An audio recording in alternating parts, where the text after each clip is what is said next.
Welcome to this tutorial on how to customize your LinkedIn active status to show only to your connections.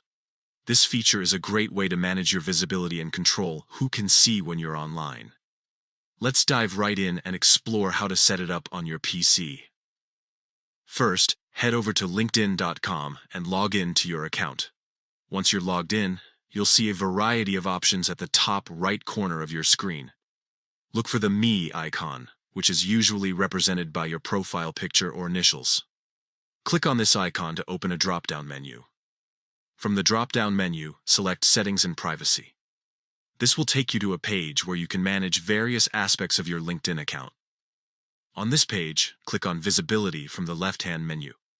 This section allows you to control how your profile and activity are displayed to others. Now scroll down to the Manage Active Status option. This is where you can decide who can see when you're active on LinkedIn. By default, your active status is visible to all LinkedIn members, which might not be ideal for everyone. To change this setting, click on Manage Active Status and then choose Your Connections Only. This means that only your first-degree connections will be able to see when you're online. This setting provides a good balance between being accessible to those you know while maintaining some level of privacy. Once you've made your selection, click Save to apply the changes. It might take a few minutes for these changes to take effect, so don't worry if you don't see them immediately.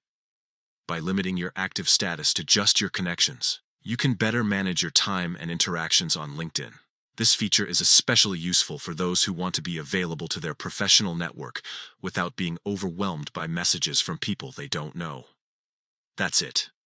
With these simple steps, you've successfully customized your LinkedIn active status to show only to your connections. This should help you navigate LinkedIn more efficiently and maintain the level of privacy you prefer.